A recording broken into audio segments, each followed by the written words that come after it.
Now let's talk about some Boolean operators. You might already know about Boolean variables from the previous tutorials. What are Boolean variables? Boolean variables either store a true or a false inside them. So they store a Boolean value. It can be true or it can be false. However, the initial value of a Boolean variable is also a null. For example, if I do something like system.debug value of C is equal to, and if I say C, now this value is going to be null. So if you see, this value is nothing but null. So the initial value is null, but it can only store Boolean. It can store either a true or a false. So what I have done here, I have created three Boolean variables, A, B, and C. And we are going to talk about some operators which are like these, which operate on Boolean variables. Okay.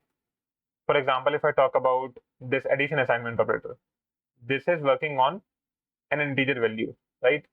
Now we are going to talk about some operators which are working on, or I can say which operate on a Boolean value or a Boolean variable.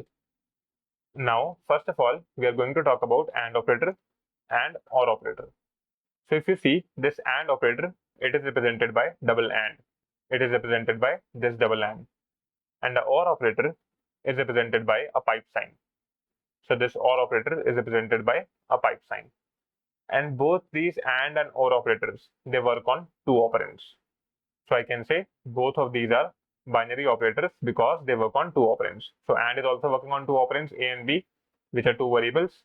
And OR is also working on two operands, A and B, which are these two variables. And these variables has to be Boolean, right? Because they only work on Boolean operands, which is why we call them as Boolean operators. Now, in order to understand them properly, let me draw a table. So let me draw a table like this. And at the top, I can say I have first variable value, then I have the value of second variable, then I'm going to have the result of AND operator, and finally, I'm going to have the result of OR operator. So what we can do, we can say that we have a variable A here, we have a variable B here, and then we have the result of AND, and then we have the result of OR. For both of these variables, A and B, we can have two values. Either it can be true or it can be false. So I can say if I consider the combined value of A and B, we can have four rows, right? So this is row number 1, this is row number 2, this is row number 3, and finally we have row number 4. Now what can be the possibilities? For example, for first row, we can say that both A and B are true. Okay, so A is also true, B is also true. For second row, we can say that A is true and B is false. Okay, this can be another possibility. For third row, we can say A is false and B is true, right? And for the last row, we can say that A is also false and B is also false. So these are the four possibilities that we can have.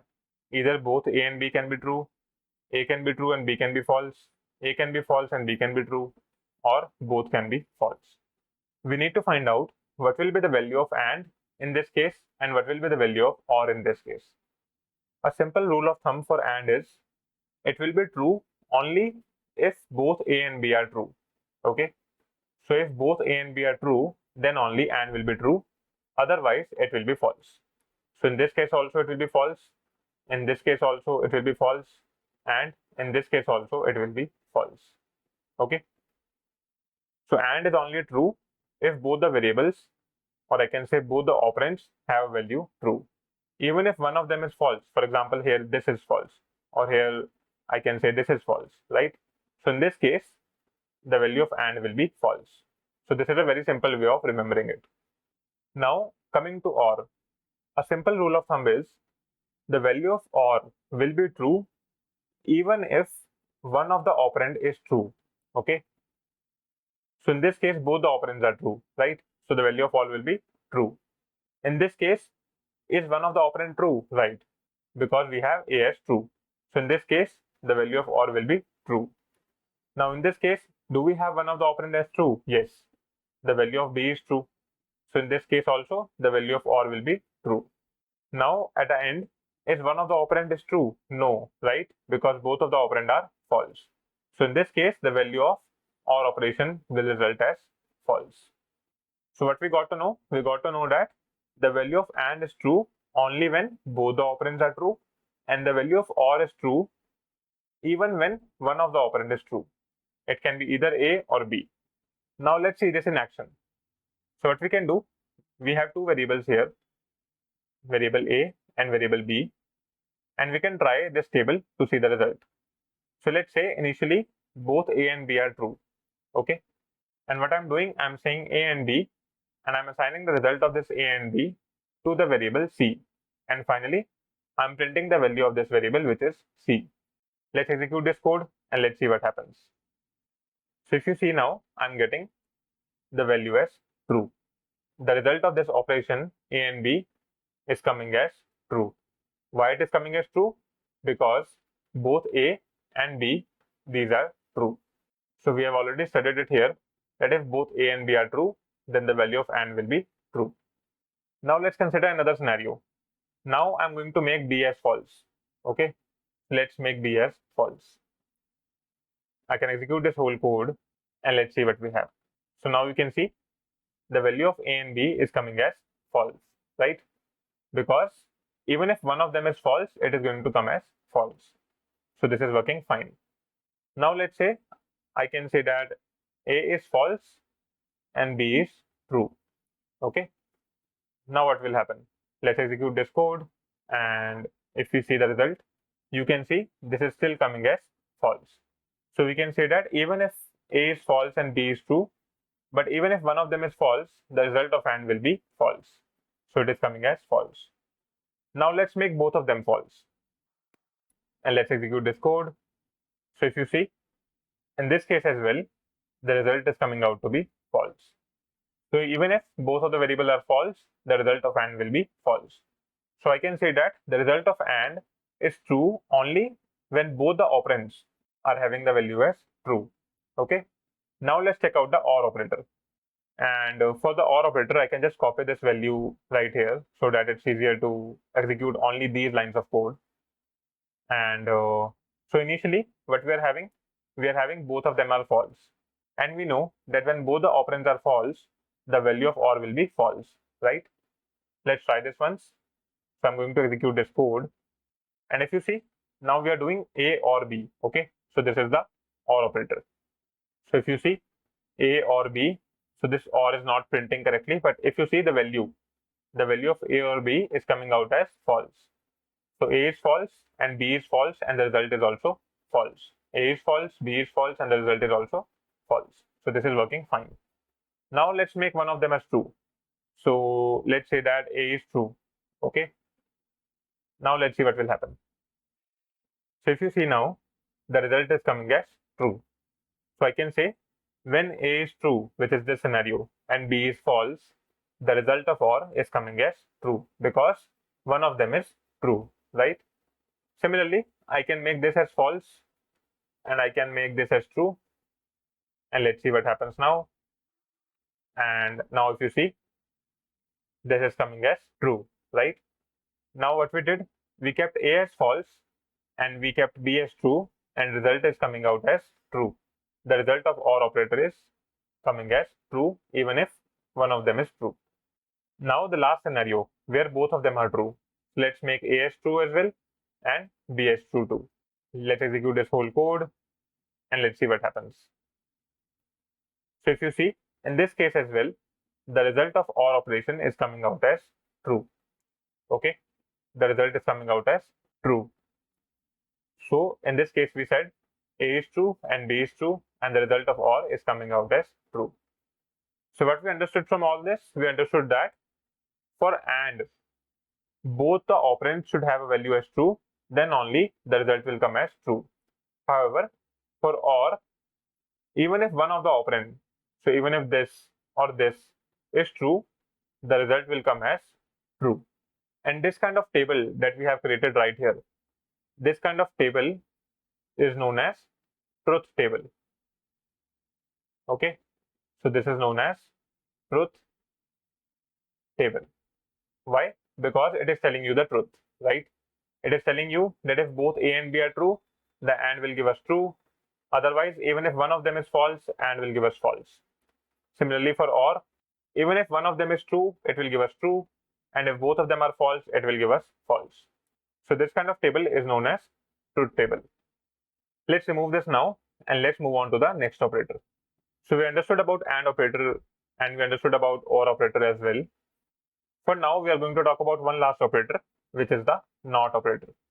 The NOT Boolean operator is a unary operator. It is a unary operator, which means that it will work on only one operand. And what it does, it reverses the value of the variable. So let's say, again, we can say that we have three variables. So we have variable A and variable B. And first I'm doing NOT of A. And let's say the value of A is true. Okay.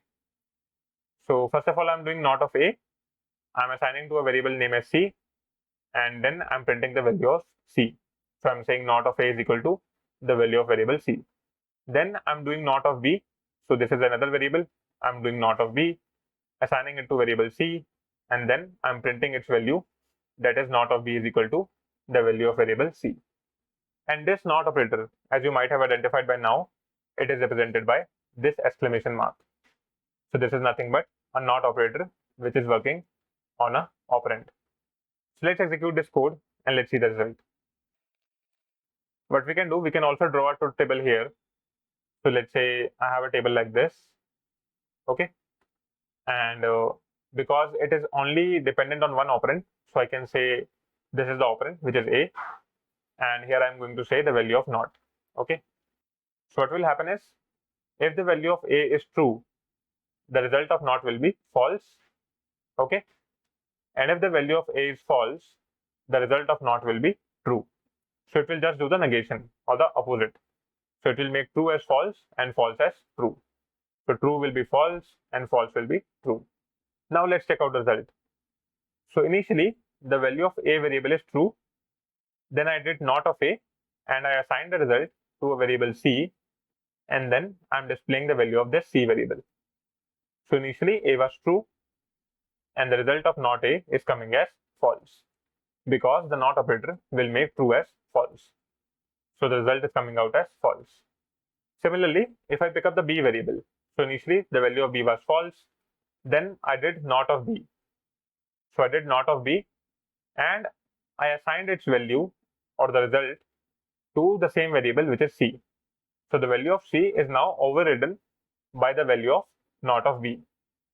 So B was initially false, NOT of B will be true, right? B was initially false, NOT of B will be true, and then I'm displaying the value of NOT of B. So this value is coming out as true. Okay. So this is very simple. In case you have true, it will make it false. In case you have false, it will make it true. So it just reverses the value of the Boolean variable. Before ending this video, I would like to share a note on null pointer exception. Null pointer exception occurs when you are trying to use a variable and the value of that variable is null. The most important thing here is that this exception only occurs when you are trying to use a variable. So this is the most important part. In case you are not using a variable which is null in any kind of operation, then this exception will not occur. Let me share a very good example. So let's say we have two Boolean variables here, A and B. The value of variable A is true, whereas B doesn't have any value. This means that the value of variable B is null by default, right? Now what we are trying to do, we are trying to perform NOT operation on variable B, which is null. This means that this variable B is being used in a particular operation, right? So this null variable is being used in an operation, and this operation is the NOT operation. We are trying to assign the result of this operation to variable A, and finally we are printing the value of A. Let's execute this code and let's see what happens. If you see now, I'm getting an error here, and it is saying System.NullPointerException, attempt to dereference a null object, and it is coming at line 3, column 1. So this is line 1, this is line 2, and this is line 3. Line 3, column 1. So this exception is coming when I'm trying to perform an operation on a null variable. Now let's consider one more example. So this time, instead of performing a NOT operation, let's say we have another variable. So we have variable C, whose value is true, okay, and I'm trying to do C and B. Now we have already learned that the result of AND operation is true if and only if both A and B, or both the operands C and B in this case, are true. So in this case, C is true, but B is not true, right? B is null. So let's say what will happen when we try to perform this kind of operation. Let's execute this code. And if you see, in this case as well, I'm getting the same error. So here also I'm getting attempt to dereference a null object at line 3, column 1. Therefore, we are getting the error at this particular point. Now the thing to notice is, we are getting these errors only because variable B is being used here. Variable B is being used in this particular operation. What if we are not using variable B? To demonstrate that, we are going to use, or I can say we are going to replace this AND operation with a OR operation. Now let's see what happens. So I'm going to execute this code and let's see the result. So if you see, in this case, the result is coming as true. Why is it so? Because for OR operation, in order to return the result as true, only one of the operands should be true. Remember, so in case of OR operation, even if one of the operand is true, the result is going to be true. So in this case, what is happening? We know that the value of C is true, right? So the compiler is coming here, or I can say Salesforce is coming here, and it is checking that first of all, we have the variable C, which is true. Then we have the OR operation. So Salesforce knows that, this variable is having a value as true. So it doesn't matter if B is true or false. The result will be true only, right? It doesn't matter what is the value of B because we have one true. Therefore, the result will be true only. So in this case, this value of B is not being evaluated, or I can say this variable is not being evaluated, which is why we are getting the result as true. So this means that null pointer exception will only occur when you are trying to use a variable, or I can say when a variable is being evaluated and the value of that variable is null. If the variable is not being used, or if it's not being evaluated, then this exception won't occur. In order to make sure that in this case variable B is also evaluated, what we can do? We can simply make C as false. Now in this case, we know that, or I can say Salesforce knows, or the compiler knows, that C is false, and then we have a OR. So there is still a possibility for a true to be returned, right? Because if the other operand is true, then the result will be true. So it has to evaluate the other operand as well. And in this case, the other operand is null. So this particular operand is null, right? So let's see what will happen. Let's execute this code. So if you see, I'm again getting the same exception, which is saying attempt to dereference a null object. And this exception is coming because this time it is evaluating this variable as well, or I can say it is using this variable as well, which is null in our operation. So whenever you are trying to use a variable or evaluate a variable in a particular operation whose value is null, you will get a null pointer exception. So that's all for this video. In the next video, we'll talk about some other important operators in Apex. Let me know your feedback in the comments down below, and I'll see you next time.